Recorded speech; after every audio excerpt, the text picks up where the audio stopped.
Salut les amis, bienvenue sur Info Libre, décryptage, vision, anticipation. Nous sommes aujourd'hui le mardi 12 août 2025. J'espère que vous allez bien, j'espère que vous êtes en forme, j'espère que tout va bien pour vous. Voilà, donc on reprend ces lives tranquillement. Voilà, un petit peu de retard aujourd'hui, je crois qu'il est quelle heure? Il est à peu près 17h heure française. Normalement, je ferai entre 15h30 et 16h. Merci de votre compréhension. Alors hier, comme vous avez pu le voir, je vous ai partagé un short en direct. J'étais bloqué dans les trafics, il y a eu un blocage, ça s'est débloqué, ça s'est bien passé, tout va bien, on est là, on est arrivé, c'était une aventure extraordinaire. J'ai pu discuter avec les gens sur place, prendre la température, c'était vraiment génial. On est allé à la douane pour récupérer le reste du fret qu'on devait récupérer, parce qu'il fallait remplir des papiers, machin, etc. Du coup, on y est retourné. Il n'y avait pas d'avion pour aller là-bas parce que les avions étaient pleins, donc du coup on est allé en bus, on est revenu en bus. Et donc on a pu faire le ménage à la douane, hein. Les derniers secteurs où on devait faire le ménage, Et finalement, il y a du bruit maintenant, j'espère que ça va pas nous déranger.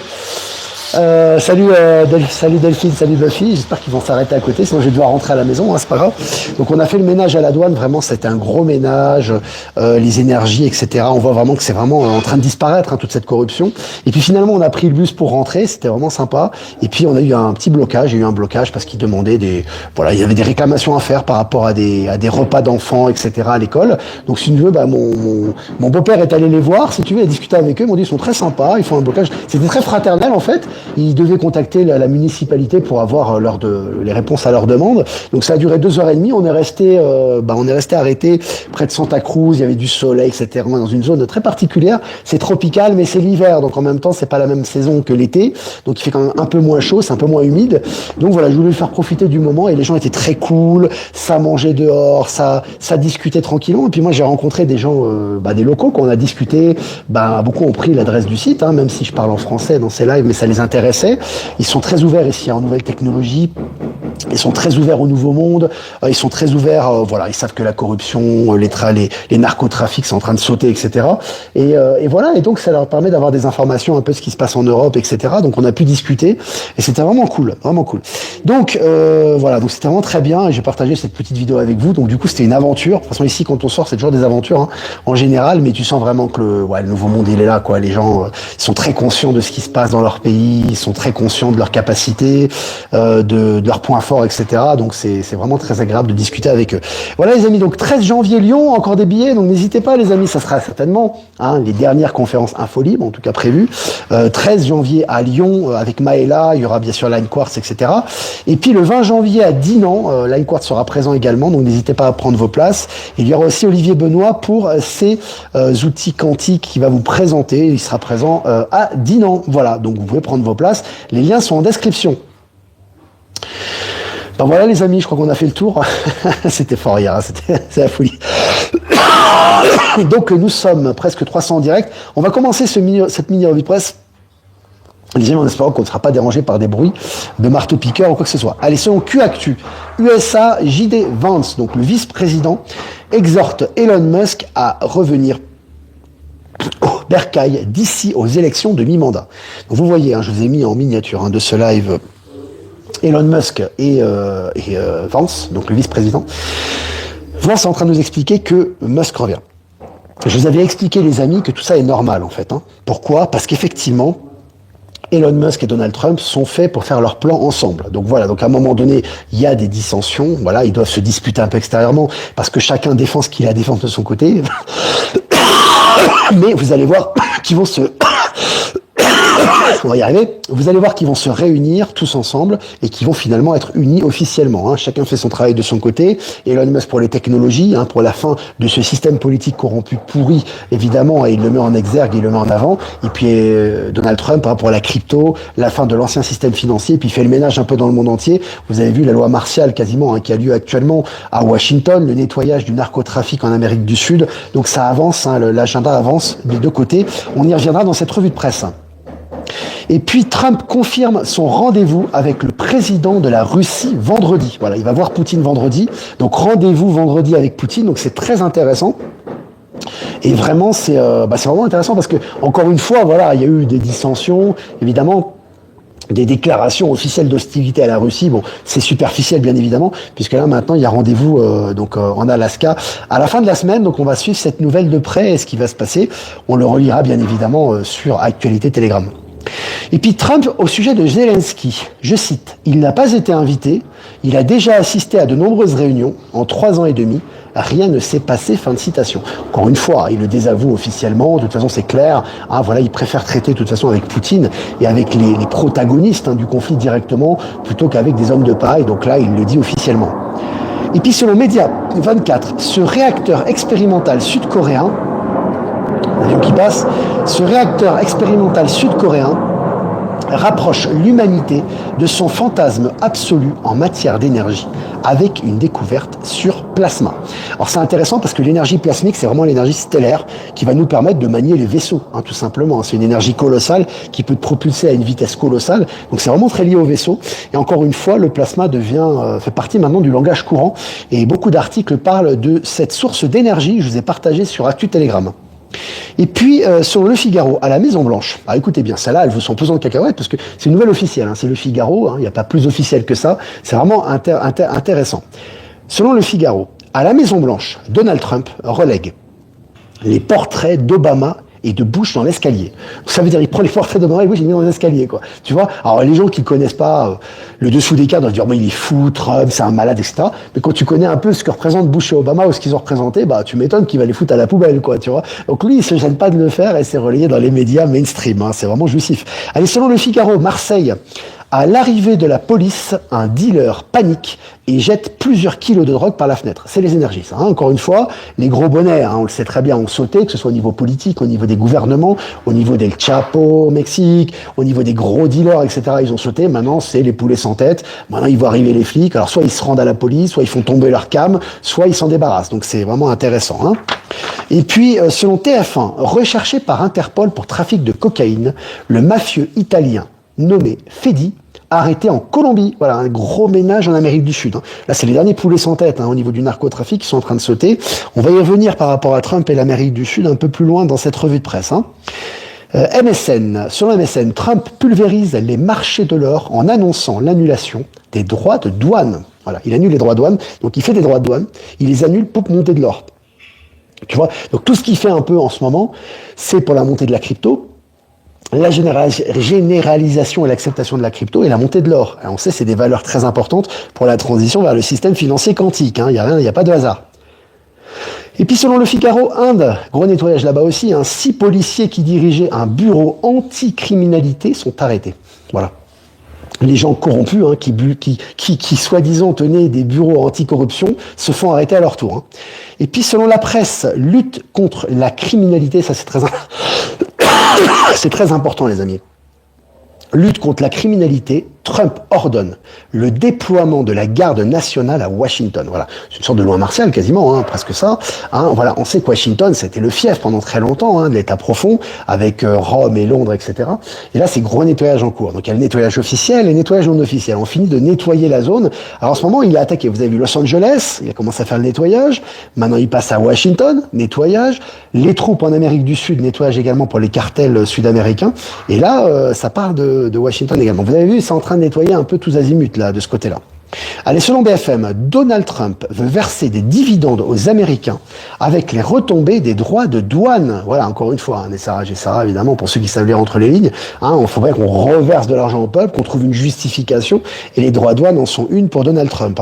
Et puis, selon MSN, Donald Trump, et ça, c'est vraiment une nouvelle très importante également, Donald Trump veut utiliser l'armée contre les cartels sud-américains. Je vous rappelle que El Chapo au Mexique a été arrêté il n'y a pas longtemps, qu'un des plus gros membres de cartels sud-américains, notamment à l'Équateur, un capot en Équateur a été arrêté, et maintenant il va envoyer l'armée officiellement. Vous voyez, on finit le ménage en Amérique du Sud, voilà, et ça va de pair avec les politiques corrompues, etc. Donc on voit que ça s'accélère. Et puis pas pour finir, puce électronique, comment Huawei et Xiaomi ont propulsé la Chine en tête. Donc tu vois, Huawei et Xiaomi retrouvent leur souveraineté. Je vous rappelle que malgré les droits de douane de Trump, la Chine a fait un record d'exportation au mois de juillet. Donc c'est quand même très intéressant. On voit que ça les affecte pas du tout, que ça va dans le même sens. Et puis ils retrouvent leur souveraineté avec Huawei et Xiaomi. Et puis, selon Euronews, un vaisseau spatial s'approche-t-il de la Terre? point d'interrogation. On vous pose la question, est-ce qu'il y a un vaisseau spatial qui se rapproche de la Terre? Donc c'est intéressant. Encore une fois, on attise la curiosité. Beaucoup de gens me disent, oui, mais dans l'article, il dit ça. C'est pas important. Soyez pas toujours dans le mental et dans l'analyse, dans l'analytique des choses. Ce qui affecte la psyché humain, c'est l'inconscient avant tout. Donc quand une personne n'a pas le temps de lire les articles et qu'elle passe, tu vois, en revue les articles et qu'elle a des titres comme ça l'affecte énormément positivement. Donc là, elle s'attend à ce qu'il y ait des vaisseaux qui arrivent. Donc c'est intéressant. Et puis c'est un miracle de la nature. Disparu depuis 100 ans, ce mammifère réapparaît. Il s'agit du tapir sud-américain. On dirait une sorte de paresseux, tu sais, ces petits animaux très calmes, etc. Mais sauf que celui-là, cet animal-là en question, ça fait 100 ans qu'il n'est pas réapparu. Hein. Et puis selon BFM, le Niger annonce la nationalisation de son unique mine d'or exploitée par un groupe australien. Voilà, nationalisation de la mine d'or au Niger. On sait très bien que pour dégager le néocolonialisme ou ce qu'il en reste de l'Afrique, il faut nationaliser notamment pour dégager les multinationales qui contrôlaient le marché, notamment le marché des mines, du pétrole, et là en l'occurrence c'est la mine d'or. Donc c'est génial. Voilà les amis, c'était vraiment bien, on a fait le tour un peu de l'actualité. N'hésitez pas, si vous avez des questions à poser, posez vos questions. Je vais faire quelques remerciements. Remerciements à Voyance en direct. Merci de nous diffuser sur YouTube. Remerciements à Patachou, merci de nous diffuser sur TikTok. Et remerciements à Être Souverain, Power Sylve et Horizon de nous diffuser sur Odyssée. Et toutes les personnes qui nous rediffusent sur les différents réseaux que j'ai pas cités, merci à vous. Beaucoup d'animaux sortent de l'intraterre, je dis oui, énormément. Alors celui-là, il avait disparu il y a 100 ans, donc on le connaissait déjà. Mais il y a énormément de races d'animaux, notamment de toutes les couleurs, avec des formes qu'on ne connaît pas, que les scientifiques n'ont pas déterminées, qui sortent de l'intraterre, puisqu'on ne les connaît pas sur la surface de la Terre. Donc ça aussi, c'est en train de ressortir. Hein. Alors, est-ce que vous avez des questions, les amis? Il y a toute cette pourriture aux oubliettes, oui. Sachant que le gros de tout ce qui est... on va rentrer dans la maison, les amis, hein, parce que là, on a du bruit. C'est les aléas du direct, hein. T'as vu, il y a beaucoup de bruit, donc on va rentrer à la maison, les amis. C'est les aléas du direct, là, il y a trop de bruit à l'extérieur. Donc du coup, on va rentrer à la maison, c'est pas grave. On va rester à la maison, puis il y a vraiment trop de bruit, les amis, là, avec les... Là, ils nous font le marteau-piqueur, donc on va se mettre à la maison. C'est pas grave, on va continuer ici. C'est sympa. Attendez, je vais régler un peu la caméra. Voilà, les amis. Donc, si vous avez des questions à poser, n'hésitez pas. Donc, je vous disais que tout ce qui est narco, hein, en ce moment, le gros a été éliminé, puisqu'on voit que les gros bonnets ont été éliminés, hein, que ce soit El Chapo, etc., comme je vous dis, les narcotrafiquants de l'Équateur, de la Colombie. Donc maintenant, c'est le dernier nettoyage qui se fait. C'est pour ça que Donald Trump, officiellement, maintenant, va faire une sorte de razzia par rapport à tous ces cartels sud-américains pour justement mettre le coup de grâce par rapport à tout le narcotrafic en Amérique du Sud. Hein. Donc voilà. Patrick, oui, on a vu tous ces animaux sortir de l'intraterre, Macron, Biden, Obama. Ouais, ils sortent de l'intraterre. Ouais. Ils sont plus de ce monde déjà. Ah, ils sont d'outre-tombe. Là, je regarde. C'est un peu la même chose pour les plantes, nouvelles plantes avec de nouvelles couleurs. Ouais, énormément. Hein, vous avez vu, hein, il y a des nouvelles tous les jours par rapport aux nouvelles races d'animaux, hein, aux animaux qui étaient disparus depuis des siècles pour certains, même au niveau des fonds marins, hein, des animaux inconnus au bataillon qui apparaissent. On aura de plus en plus d'apparitions comme ça. Hein. Bonjour Olivier, j'arrive à la fin de ce live, tant pis, je regarde maintenant en retard. Ouais, tu pourras regarder en replay, c'est pas grave. On est 500 les amis, 14 minutes ensemble. Quand tu auras ton studio Bolivie Info, ça sera plus feutré. Oui, le studio, on verra. En tout cas, peut-être on fera des news, peut-être en anglais. Hein. Bon, il y aura des sous-titres en français. De toute façon, au niveau international, pour toucher davantage de personnes, on verra. On ne sait pas ce qui va se passer, avec des implications différentes. Pour l'instant, on est en français. Pour l'instant, on est sur Infolibre, mais les choses, on est prêt au changement. On va voir ce qui va se passer. J'ai en train de vous parler. Il y a mon petit qui est en train de faire des grimaces là. Es-tu au courant que Macron fait appel à un détective privé pour enquêter sur Candace? Bon, ça, c'est du narratif, tout ça. Hein. Macron était remplacé. Tu penses bien que Candace, si elle fait des déclarations pareilles, c'est qu'elle a soutien de Trump. Hein. Sinon, elle se permettrait jamais de faire des accusations pareilles. C'est juste pour faire accepter progressivement cette réalité à la population. Tout ça, à mon avis, fait partie d'un agenda. Hein. Je regarde les questions. Sinon, ça ferait longtemps qu'il l'aurait éliminé. Tu penses bien que si Macron était présent, déjà, il n'y aurait jamais eu ce type d'enquête. Elle aurait déjà dégagé du paysage même médiatique américain. Hein. Elle n'aurait pas pu faire toutes ces enquêtes-là. Et puis, de toute façon, ils ne font que de se mettre en lumière par rapport à ce problème. Tout le monde sait, hein, on connaît la transsexualité de Brigitte. C'est un mystère pour personne. Ceux qui sont un petit peu éveillés sur le sujet le savent. Mais je pense qu'il y a des implications derrière et que progressivement, ils vont faire accepter ça à la population par des déclarations successives à ce sujet. Hein. La dernière vidéo de vérité sur l'Alliance est très très bien. Il y a beaucoup de vérité, il y a beaucoup de détails intéressants. Ça correspond très bien d'ailleurs, ce qu'on dit sur le live. D'ailleurs, c'est pour ça que je l'ai partagé aussi. Donc oui, tout à fait, il y a des choses très intéressantes. Le plan suit son cours comme d'habitude, les amis. Toutes les révélations sont en train de ressortir et les acteurs qui sont devant nous et qui font un travail colossal sont là entre guillemets en mission. Ils ont un agenda. C'est pour ça que quand Trump fait un jour il fait ça, le lendemain il fait ça. Bon, c'est pas lui qui décide du jour au lendemain ce qu'il va faire. C'est qu'il doit le faire. Il doit aller dans telle partie du globe, il doit faire tel nettoyage, telle déclaration, et ça entraîne telle conséquence pour évidemment l'avènement du nouveau système financier quantique, du Nessara Gessara, de tout ce qui est par rapport à la nouvelle géopolitique mondiale, etc. Donc ça avance à ce niveau. Alors les amis, je regarde vos questions quand même. Sur la chaîne de Idrissa Berkane, Alexis Cossette explique très bien les stratégies de Trump. Alexis Cossette, il comprend très bien les stratégies de Trump depuis le départ. C'est peut-être un des meilleurs, sinon le meilleur géopoliticien qui voit derrière les lignes et derrière les apparences. Il connaît parfaitement son sujet. En plus, il reste sur la même ligne depuis des années. Je crois qu'il a commencé avant moi. Moi, j'ai commencé il y a 5 ans, c'était avant lui, je crois. Donc, il est remarquable à ce niveau-là. Et félicitations à lui pour maintenir sa ligne depuis le départ. C'est assez appréciable quand même.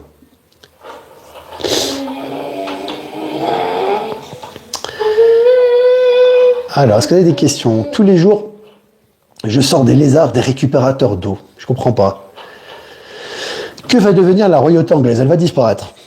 On le voit, hein. Elle est de plus en plus ridicule, de moins en moins respectée. Bon, on voit que le roi d'Angleterre n'est que l'ombre de lui-même. Il est malade d'ailleurs tout le temps. Je sais pas ce qu'il fait. La reine qui était la tenante, vraiment du pouvoir en Angleterre, on le sait très bien. On est décédé. Donc depuis, on va dire, c'est la dégénérescence programmée. J'ai envie de te dire de la royauté anglaise, mais c'est pareil pour la royauté espagnole. Toutes les royautés, elles ont toutes été infiltrées de toute façon. Donc c'est plus les royautés où il y avait un vrai respect royal des sujets envers le roi d'il y a 2, 3, 400 ans, où il y avait vraiment un rôle, si tu veux, du roi qui était on va dire le représentant du peuple quelque part. Il avait un rôle à jouer, mais aujourd'hui c'est fini. On peut plus retourner en arrière, les amis. Ça fait partie de l'histoire. Il y a une royauté qui a eu son rôle à jouer, qui a été infiltrée par tous ces organismes criminels corrompus, etc., qui elle-même a été très corrompue et très perverse pour la plupart d'entre elles. Maintenant, les révélations se font et cette royauté va disparaître, tout simplement.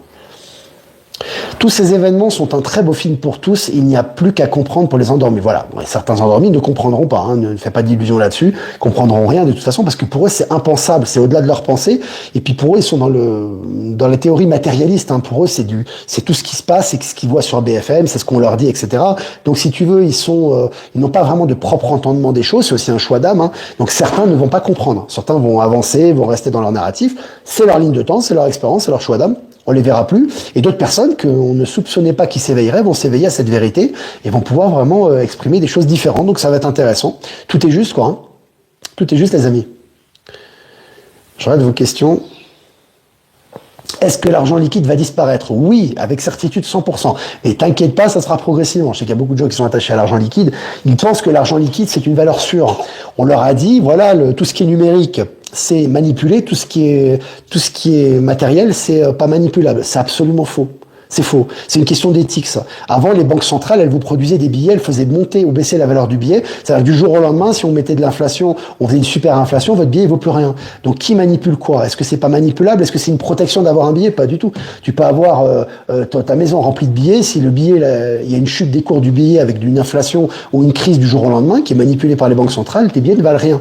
Donc, où est la différence entre le virtuel et le réel? Non, l'important, c'est qu'il y ait une vraie gestion, c'est que tout soit transparent, c'est que dès que ça tombe pas, que c'est pas d'équerre, que c'est corrompu, tout de suite ça tombe et c'est éliminé. Et puis pour le reste, c'est des échanges instantanés, rapides. On le voit en Chine déjà. De toute façon, en Chine, ils ne manipulent quasiment plus aucun argent liquide. Ça n'empêche pas du tout la prospérité, ça n'empêche pas l'abondance. Et puis même les gens, j'ai envie de te dire, les sans domicile fixe qui demandent de l'argent, pour eux ça les arrange encore mieux. Et on en parlait justement dans le bus avec un ami là, justement bolivien, et une personne que j'ai rencontrée dans le bus, elle me disait c'est génial parce qu'en fait les sans domicile fixe souvent, les gens ils disent j'ai pas de monnaie, je peux pas t'en donner. Du coup là ils ont plus d'excuses, QR code et il leur faut un transfert d'argent, tu vois. Non, il faut progressivement on va s'habituer à ça. Ça va être virtuel, soit avec des QR, soit avec des scans, soit je ne sais pas, mais ça va être instantané, on n'aura plus besoin d'avoir ces monnaies dans les poches avec des billets. Tu vois, à un moment donné, tu te vois toi utiliser des medbeds. Utiliser des hyperloops ou des vaisseaux spatiaux pour aller sur d'autres planètes avec des billets de banque, franchement, tu penses que c'est compatible? Tu penses que ça c'est compatible par rapport aux nouvelles technologies? C'est évident que non. Alors évidemment, certaines personnes âgées, pas que des personnes âgées d'ailleurs, sont attachées à ça, elles s'y habiteront, s'habitueront et t'inquiète pas, elles voudront pas revenir en arrière, il n'y a pas de souci. La période est chaude et aussi assez incroyable à vivre quand on tient son cap. Ouais, c'est pas, on s'ennuie pas en ce moment, les amis, on a des choses qui arrivent tous les jours, hein. C'est intéressant. Allez, 600 abonnés en direct, 600 personnes en direct, les amis, c'est cool. Crois-tu que tout va basculer à partir du 10 septembre? Pas de date, les amis. Il n'y a pas de 10 septembre, de date, etc. Tout bascule depuis, ça fait des années que ça bascule déjà. Donc, c'est juste que ça s'accélère et qu'il y a des paliers d'accélération. On sent qu'on passe à chaque fois à des paliers d'accélération supérieurs au niveau des révélations, du nouveau système quantique, des dénonciations, des personnes qui tombent et du nouveau monde en général dans sa gestion et dans sa géopolitique, hein. Il n'y a pas de date fixe. Ça n'existe pas. Les gens qui vous disent telle date, il va se passer ça, c'est soit qu'ils sont pas au courant et qui sont attachés à une date, ou soit que c'est faux. En général, c'est pas à nous de nous attacher à ce genre de choses, hein. Je regarde des questions. Salut l'Ardèche. Salut tout le monde. Alors, le petit passage à l'hôpital pour notre fils, fracture du poignet, Olivier Coletta, très bien reçu, tout le personnel, très agréable. Il y a des très belles énergies maintenant, même dans les hôpitaux, hein, ça change, hein. C'est plus les énergies d'avant, mortifères, etc. Alors, t'as toujours des gens qui sont dans le mortifère, évidemment, mais il y a des belles énergies maintenant, c'est en train de changer. Et sans préparation, hein, je vous dis, alors certains vous disent, oui, les medbeds, ça va être les militaires. Il n'y a pas de règles, les amis. Après, on dit ce qu'on ressent. Après, chacun ressent ce qu'il veut, transmet ce qu'il veut. Il n'y a pas de règles. Vous voyez des militaires avoir des medbeds, vous imaginez l'état de stupeur des gens. Ils vont aller voir des militaires pour passer dans des medbeds. Pourquoi les gens vous disent c'est les militaires qui ont des medbeds? Parce qu'ils ont peur de l'état profond. Ils pensent que l'état profond est encore en lutte, donc on va cacher les medbeds pour les empêcher d'utiliser les medbeds. Mais c'est impossible, les amis. Parce que déjà, l'état profond est mort. Il faut juste habituer la population à ces nouvelles technologies de soins, mais c'est surtout qu'ils ne peuvent pas les utiliser. Une personne perverse qui est incompatible au niveau énergétique ne peut même pas ressentir un seul effet medbed. C'est l'effet inverse. C'est lié à votre ADN, c'est lié à votre énergie. Donc si vous êtes quelqu'un de négatif et de pervers, vous pouvez pas utiliser certains espaces-temps, certains portails, encore moins les medbeds, etc. Vous êtes très limité. Bon, on l'a vu, hein, dans l'histoire, les nazis, etc. Ils ont essayé, hein, de passer le mur de glace, ils ont essayé de faire des choses, ils sont incapables de le faire parce que l'ADN ne peut pas. Il n'y a pas à se défendre lorsqu'à l'intérieur des neutrinos, des quarks, des atomes, etc., il y a déjà les principes de l'univers. Donc, il n'y a aucune raison que les medbeds soient cachés, et soient cachés à qui, pourquoi. C'est juste que, quand tu vas ressortir cette technologie, il faut qu'elle soit bien ressortie, qu'elle soit acceptée, qu'elle soit accessible, et que ça soit rationnel. Donc, quel endroit tu peux sortir une technologie de soins massive qui permet de soigner les gens en dehors des hôpitaux? Voilà. Voilà ma réflexion là-dessus. Voilà les amis, bon, ça fait plaisir. Bon, courage à ton fils Olivier, mais ça va aller, il va récupérer. Ah Valérie, bonjour Olivier, on se verra à Lyon. J'étais à la première rencontre, je serai à la dernière. Génial, Valérie Stockley qui sera présente à Lyon. Une personne de plus, et il y a également, il y aura Valérie Stockley. Je crois qu'il y aura Valérie Gaillard qui sera là aussi, ouais, à Lyon, ouais, il me semble. Et il y aura Manon aussi qui fait les soins qui sera là. Et puis à Dinan, on aura Natacha avec Olivier, Benoît, etc. Enfin, on aura du monde de toute façon avec Line Quartz et d'autres surprises. Voilà les amis, moi je vous embrasse bien fort. Ça m'a fait plaisir d'être avec vous. Et je vais faire un tirage. Si vous voulez faire un nom, c'est important aussi, les amis. J'ai oublié de vous dire, bien sûr, pour l'indépendance du média. Et je compte sur vous. C'est grâce à vous que ce média fonctionne et continue de fonctionner. Le lien PayPal est en description. Si vous voulez faire un don crypto, lien XRP et Bitcoin en description. Et si vous voulez faire un transfert classique, vous avez l'adresse Protonmail en description. Allez, tirage aujourd'hui. Aujourd'hui, c'est, regardez. On va faire cette semaine l'oracle E. Ça va faire plaisir à Valérie Stockley, ça. Tirage. Jackpot. Waouh. C'est une bonne carte, hein. Ah, aujourd'hui, les amis, attendez-vous à des bonnes nouvelles, hein. Et accueillez ces bonnes nouvelles avec joie, hein. Soyez vraiment dans le positif, soyez pas dans l'analyse, la parano. Il y a des choses que vous voulez réaliser qui vont tomber aujourd'hui, donc soyez dans la gratitude, hein. Bon, c'est une très bonne carte, hein. Voilà les amis, moi je vous embrasse bien fort et je vous dis à demain pour un prochain mini live. Ciao, ciao.